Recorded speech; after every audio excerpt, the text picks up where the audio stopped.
one of these back. No. One of the meetings was way back, just when school was closing. Huh. In the summer? Yeah. Like the very first meeting that people started coming to because of June 8th. being shut down. Oh, yeah, no, I didn't see that. Hi. Do you need?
mic's now live. Okay. Ian, if you want to let people know to share the stream, you're welcome to. Where we get behind you. Yeah.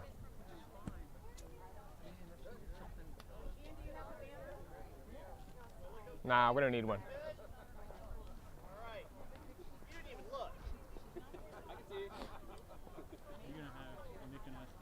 No, I'm just Your gonna. audio's going out over. Okay. Where's that sticker? You have another one? Suzanne, right there. Hey guys, over here.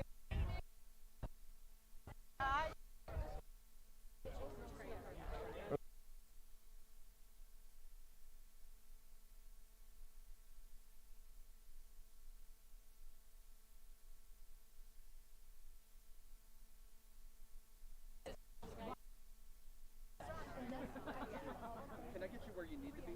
Yeah. We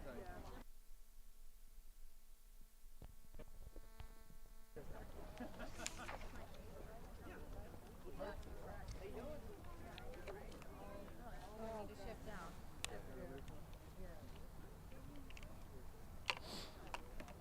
All right. People seem to be fine in the stream. It's nice. Okay. You got 1:30. If you want to get going. You don't need. No, I'm good.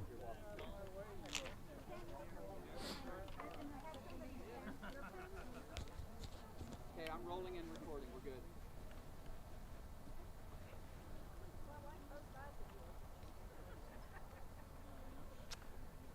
All right. Good afternoon. My name is Ian Pryor, and the Executive Director of Fight for Schools. Here we are again, discussing serious issues of neglect of duty and incompetence at Loudoun County Public Schools. But before we begin, I want to make clear who has not neglected their duty in the issues we are here to discuss. The Loudoun County Sheriff's Office. Based on the information that we have seen, they played it by the book, despite once again being given a bad hand by this incompetent school system. Excuse me? By this incompetent school system.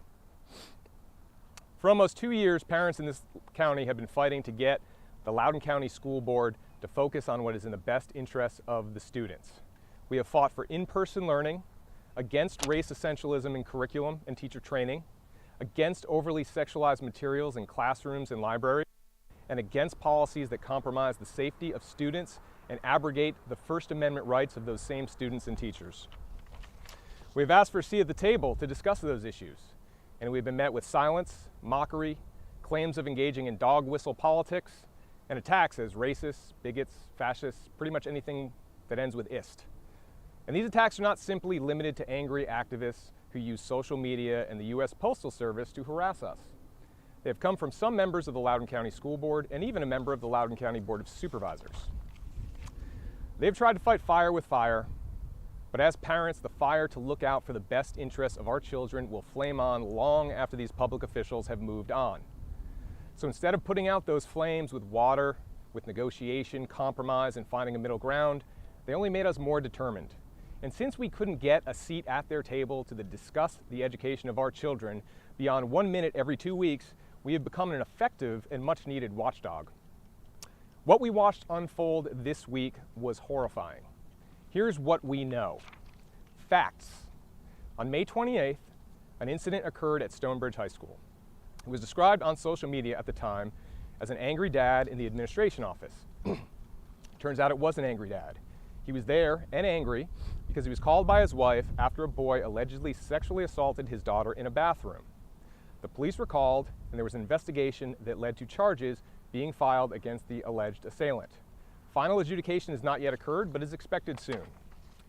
Facts. On June 15th, the Loudoun County Democrat Committee announced on social media that it would be busing people in for a rally for the Loudoun County School Board meeting on June 22nd, where proposed policy 8040, which would allow boys to use girls' bathrooms, would be debated and potentially passed. The announcement listed the time of the rally at 3:30 p.m. This seemed odd to parents who typically speak at school board meetings. The second school board meeting of the month, which this was, is typically at 6:30 p.m. Facts. LCPS routinely announces the meeting and opens sign up for public comment at 8 a.m. on the Friday before the school board meeting. On Thursday, June 17th, LCPS opened up signups for public comment at 8 a.m. and informed the public that the meeting would be at 4 p.m. The result was that most of the first 20 speakers at the June 22nd meeting were overwhelmingly in support of proposed policy 8040. Further, for the first time, the school board turned the cameras away from the speakers. Facts. While most of the first 20 speakers were supportive of proposed policy 8040, the rest of the 250 plus people that signed up to speak were largely there to voice opposition to a variety of school board policies and actions, including proposed policy 8040. One speaker in that first 20 directed her comments to that audience and said she saw the hate dripping from the followers of Jesus and their children. She was booed. Chairwoman Sheridan scolded the audience, recessed the meeting, and when she returned, she gave the speaker back her time. Facts. When former Senator Dick Black addressed the school board, not the audience, in a fiery opposition to proposed policy 8040, the audience applauded. When Chairwoman Sheridan banged the gavel, they stopped. Nevertheless, then voted to shut down public comment due to, quote, lack of decorum. Facts. The speakers remained in the boardroom. They sang the national anthem. They gave the speeches they intended to give.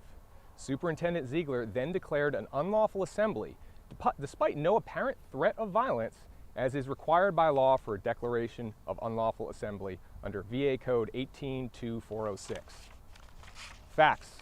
One man was arrested for trespass after refusing to leave following the declaration of unlawful assembly. One man was arrested for disorderly conduct after getting into a scuffle with sheriff's deputies.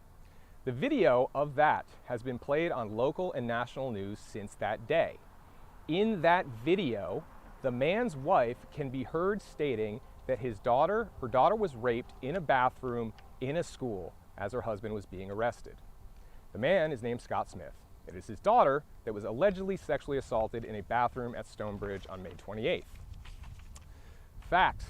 Later, during that same meeting, without an audience present, Representative Bartz asked Superintendent Ziegler if there had been a pattern of assaults in bathrooms at LCPS. Ziegler responded he was not aware of a record of any assaults in bathrooms. Note that Ms. Bartz did not ask if any sexual assaults had occurred in bathrooms. She asked if there was a pattern. Superintendent Ziegler volunteered an answer to a question that he was not asked. Facts. Many of us here learned what happened at Stonebridge and to whom in the days that followed. Mrs. Smith actually posted on June 23rd on Facebook that her daughter was the victim of a horrific crime at school. It appears that this post was discussed a week later in a private Facebook group called the Anti-Racist Parents of Loudoun County, the same group that plotted against parents and which two school board members, Bartz and Sheridan, were still members of at the date of the discussion. In other Facebook groups, the alleged assault was discussed before June 22nd. Facts. According to a statement from the Loudoun County Sheriff's Office, the alleged assailant was arrested on July 8th. The investigation was thus concluded. In a statement yesterday from LCPS, it said the Sheriff's Office asked that they not interview witnesses until after the Sheriff's investigation was complete. Therefore, LCPS was free to conduct a Title IX investigation beginning July 8th. Facts. On August 10th, despite massive resistance from the community based on bathroom safety, a lawsuit, and an alleged sexual assault that happened in a bathroom on May 28th, the Loudoun County School Board voted 7-2 to pass policy 8040, which would allow biological boys to use girls' bathrooms. Representatives Morse and Beatty voted no. Facts. The same boy that allegedly assaulted the Smith's daughter at Stonebridge was enrolled at Broad Run High School this year. He was wearing an ankle bracelet. Last week, a second alleged sexual assault occurred at Broad Run High School. The Commonwealth Attorney confirmed that it was the same individual who committed the alleged assault at Stonebridge. Facts. A statement was put out by LCPS yesterday that said the Loudoun County School Board members were not aware of specific details of the incident until it was reported in the media outlets earlier this week. The statement did not say that they were not aware of any details. Facts. That statement also did not say that Superintendent Ziegler was not aware of the specific details of the incident before it was reported in media outlets earlier this week. Reasonable assumption 1. Some members of the school board were made aware of the general details of the incident before it was reported.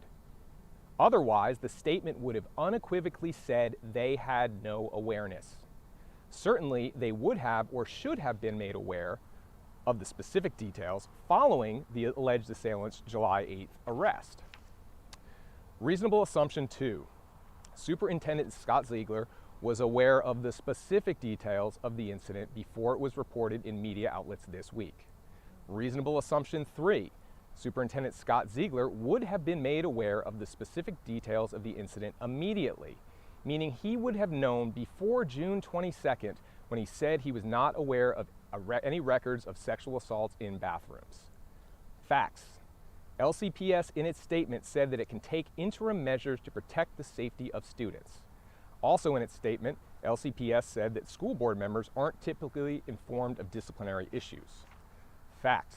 LCPS policy 8220 provides that a student can be suspended for up to 364 calendar days if, quote, the school board or division superintendent or the superintendent's designee finds that aggravating circumstance exists as defined by the VDOE when A, a student engaged in misconduct which caused serious harm, including but not limited to physical, emotional, and psychological harm to another person, or a student's presence in the school poses an ongoing and serious risk to the safety of the school, its students, staff, others in the school.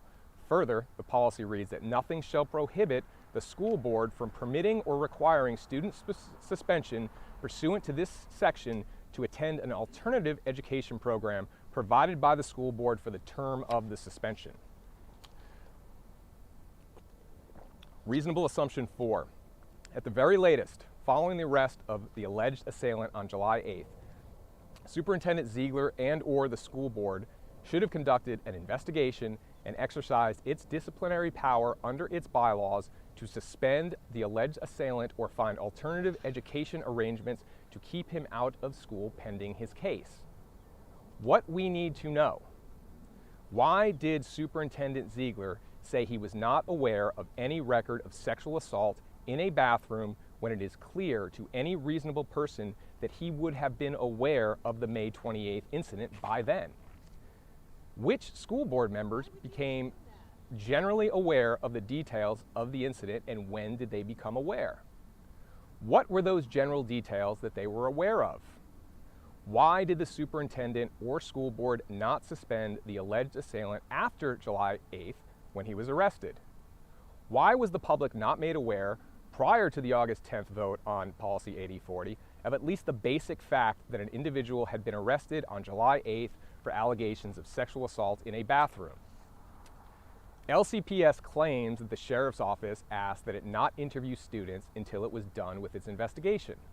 Assuming this is true, the sheriff's office concluded its investigation on July 8th.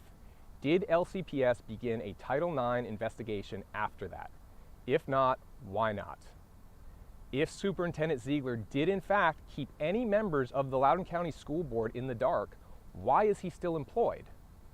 Since we don't expect the answers to these questions to be forthcoming and have lost complete trust in what Superintendent Ziegler and most of the Loudoun County School Board says, we are calling for the following. 1, that the Loudoun County School Board immediately terminate Scott Ziegler as superintendent. He's shown that he is in over his head, and he has demonstrated a pattern and practice of dishonesty. Here are 4 examples.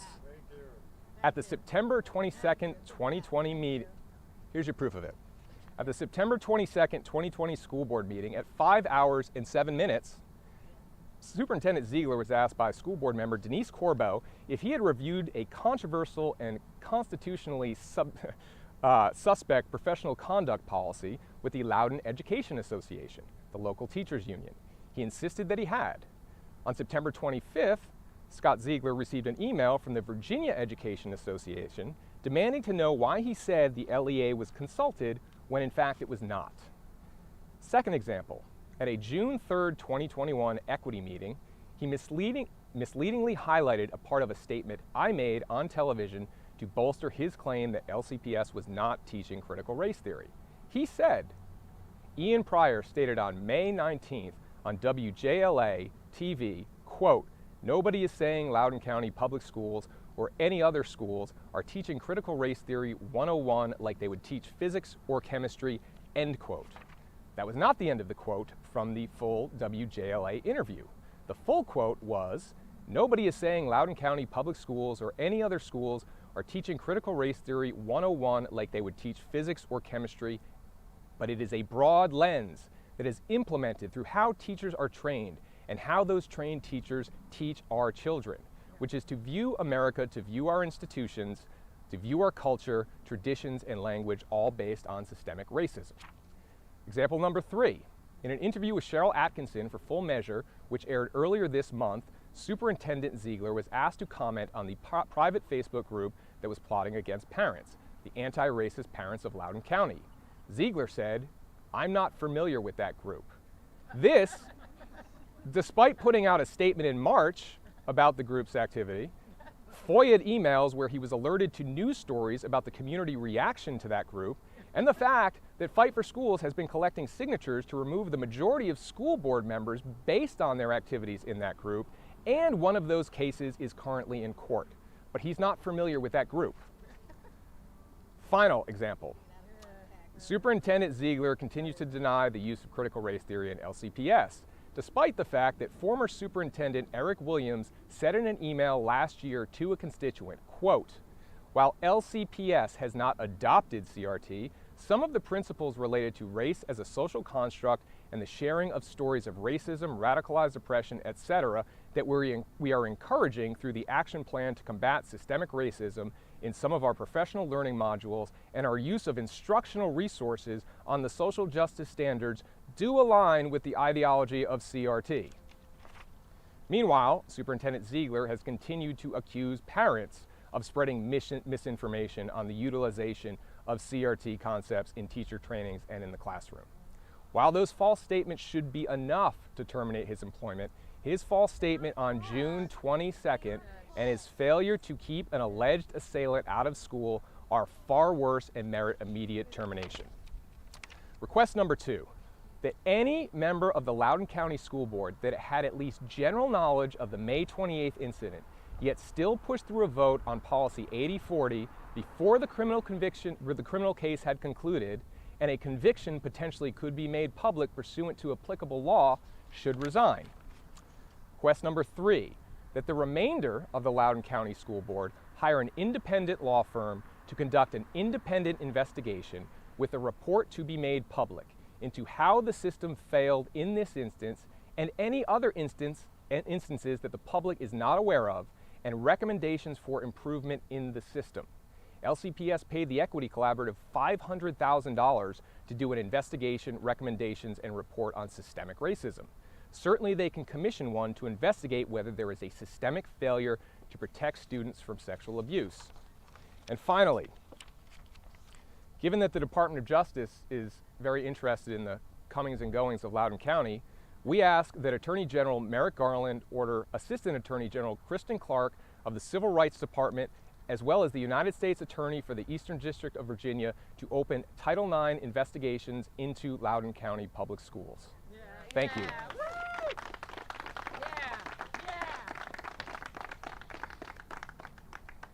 Question? Good. All right. Thank you. Mr. Pryor, tonight, can we Sure. ask a few follow-up Yeah. questions, please? Can you just tell me who you're with? Yes, I'm sorry. My name's Tara. I'm with Fox. Okay. So, in terms of the sexual assault allegations, LCPS released a statement yesterday that said the schools reported everything to law enforcement, they followed procedure, and that the school board particularly was not aware of specific details of this incident. Do you have a response to that? Yeah, my response is, if they were not aware of the incident, then the phrasing would have been far different than they were not aware of specific details of this incident.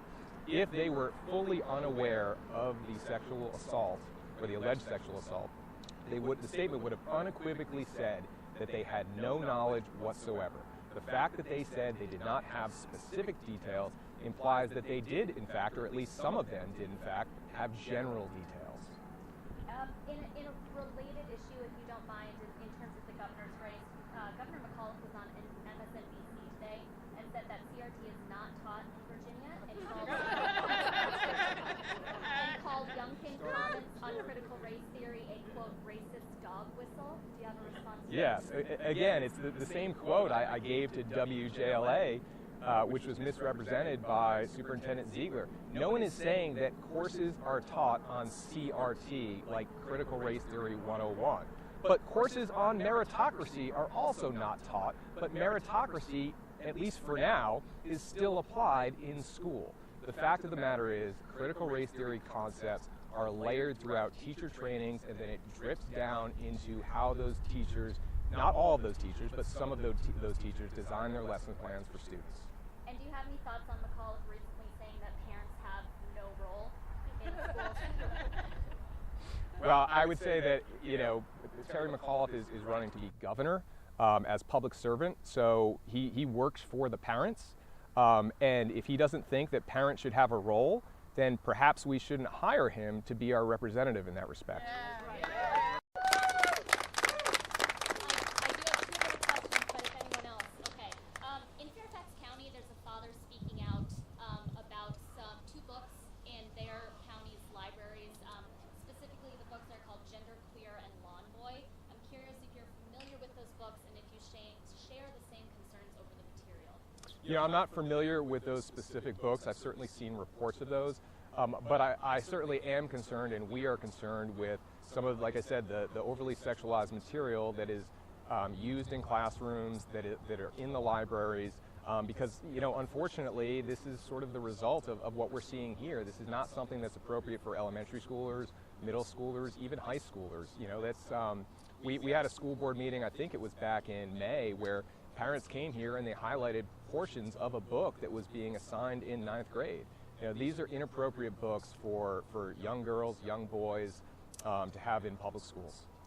And then my very last question for me, I don't know about everyone else, but in terms of the NSBA releasing the letter to Biden calling parents domestic terrorists, obviously I see the shirt behind you, to those administrators who feel threatened, who do feel threatened, who feel like parents have crossed a line in certain instances and voicing their concerns, what would you say to those administrators and officials? Well, I would say that under no circumstances should anyone threaten a public official. No circumstances should anyone threaten a public representative, but harassment and intimidation are vague and overbroad concepts, and they can be abused at a subjective level. What is intimidation? Is that raising your voice at a school board meeting? What is harassment? Is it having a press conference right outside of the school building? I don't know. You have to ask them, but that's the problem when you have these constitutionally overbroad directives coming from the Attorney General's office. And I would also add, I worked at the Department of Justice. I worked on several Attorney General's memos, and I can tell you that memos like that take a long time to construct and to pass through all the divisions that need to go through in DOJ, subcomponents, other agencies, other departments. But the National School Board Association sent out that letter on October 30th, which was a Thursday. DOJ sent out its memo the following Tuesday. So we have roughly 2.5 business days where the Department of Justice would work with the Office of Legal Policy, the Office of Legal Counsel, the Criminal Division, the FBI, the Department of Homeland Security, White House Counsel's Office, the White House, the press team, all to put this thing together. Doesn't seem right to me. Seems like maybe this was something that was planned ahead of time, and that NSBA letter was used as a trigger for this to be released for purely political purposes. And does the DOJ's involvement alarm you? It certainly does. I mean, the DOJ is supposed to be a non-political law enforcement mechanism. I think if you look around the country, you see rising crime spikes. Maybe that's something that they should be focused on, the murder rates in some of these cities. And, it's really something to see just how far crime has spiked in, the past year and a half. And I think they should probably put their focus there. Thank you. And following up to that question, multiple DOJ employees testified before Congress in the last couple weeks, and they were questioned about this letter. They said that it, very clearly was only going after threats that were crimes, and they said that the DOJ supports free speech. How do you square those comments that they made to Congress with the actual with the letter and how some parents have reacted to it? I would say the NSBA letter referred specifically to the incident in Loudoun County involving Mr. Smith. And, now we see what the story was. So I think that maybe the NSBA and DOJ need to do a better job of specifying exactly which incidents and what kind of conduct that they are talking about, because by framing it as harassment and intimidation, it is a chilling, unconstitutional memo. What actions are you and Fight for Schools prepared to take if there is no immediate resignation from Superintendent Ziegler? Well, you know, we will continue to call for these actions, but if there are no actions forthcoming, then we'll have to move up the ladder and perhaps talk to our federal legislators to look into potential Title IX violations. Would you go straight to the federal legislators as opposed to state first? Well, you know, we're right in the middle of an election here, and I think that going to the federal legislators specifically for a federal issue like Title IX is probably the quickest way to you know, get some action. And you know, I would add that the Attorney General is going to be before House Judiciary next Thursday and Senate Judiciary next Tuesday, and we've already seen a letter from Republican leader Mitch McConnell that he wants answers on you know, Loudoun County.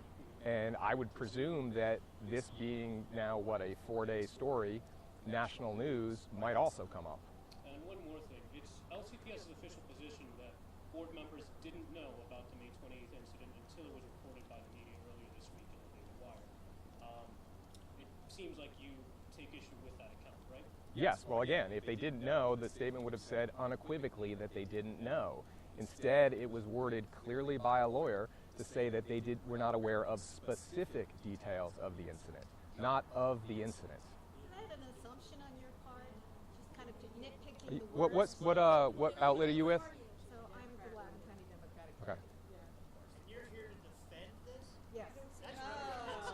Okay. Disgusting. You're disgusting. You are defending what happened here? No, I'm saying that they deserve an All right. investigation and that this shouldn't be a witch hunt. You don't know what the facts are. No one does. Agree, and that's why we called for an independent investigation commissioned by the school board to investigate. What the facts are. This is a witch All right. hunt. Thank you all very much. Ma'am, I'd be willing to talk with you if you would like. Loudoun County Democrat. Oh, okay. We can have an online No debate. credentials, though. Thank you. We really all appreciate it. Thank you. And we'll get more parents to show up. All right. Thank you very much. Hey, how's it going? They usually, probably not, but they go, somebody gets them. Yeah, just to help with evidence. Okay. Parents, you know, we're talking about this case specifically, but you know, there's hearing screenings going on today with the parents that they're bringing in help. Actually, Scott, I'm hooked up to my router here, so let's just have you. Okay, sir, come on closer since you're not mic'd up. Okay, go ahead. I just want to speak Yeah. directly to Thank you.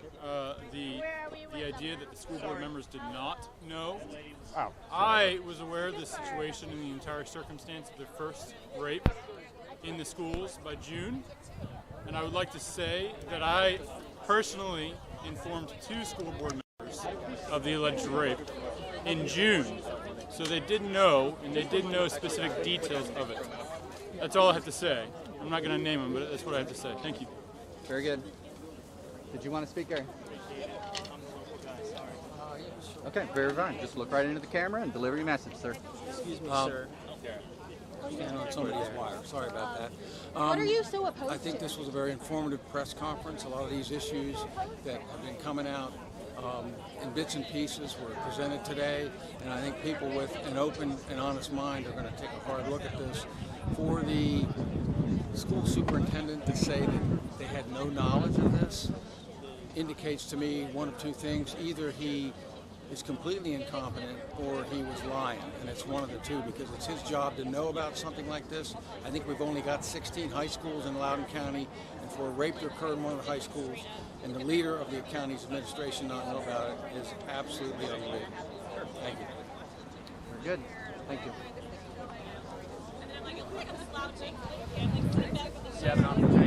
Absolutely. Sir, tell us who you are and whichever. It is going live. So come closer, please. Okay, very good. Go ahead. My name is Nick Clementi. I'm running for the House of Delegates in the 10th District, and this is it's just mind-blowing that we're even here. We're talking about protecting children. That's what our schools are supposed to do. And the fact that the Democratic Party and my opponent, Wendy Goditis, have supported the legislation that enabled this cover-up by Loudoun County Public Schools is apprehensible. And we just have to fight back this November so we can protect our children in the classrooms and at the schools. Thank you. Very good. Thank you. Get a feed or anything of that statement or anything? Sure. Okay. So, let me give you my card. Yes, sir. Thank you. Very good. Would you like to issue a statement? Yeah, just give me a second. Very good. Okay. Yeah. And we are live, sir. Go ahead. Yeah, I think Ian did a great job presenting a message that the public needs to hear. And what I wanted to add to that is that it amazes me that so many people that have brought this situation to bear have throw their hands up in the air, I think, in our feigned shock and disgust that this could occur. When in fact, this heinous act that allegedly took place is very similar to what can be found in the books in the school libraries depicted as seemingly normal behavior. So people shouldn't be shocked when kids who are being groomed to accept this kind of behavior as normal start to act on that behavior. There's a lot of things that are wrong below the surface, and I want to see not only the reporting dealt with. I think Superintendent Ziegler absolutely should resign, but it is becoming very clear that kids should not be exposed to the material that they're being exposed to that depict this as anything other than the horrible crime that it is. And so hopefully having this come into the open will cause that to take place. And some of these books that depict these acts will be gone from our libraries, school libraries, forever. Thank you. Okay, very good. Thank you, sir. Were you able to hear, did that woman identify herself just as... She said she was with the Democratic Party. That's what I thought she said. Yes. So no credentials, just the ability to interrupt the press conference. Well, I mean, she broke decorum, of course. I mean, it was rude, but she has a right to speak too, you know.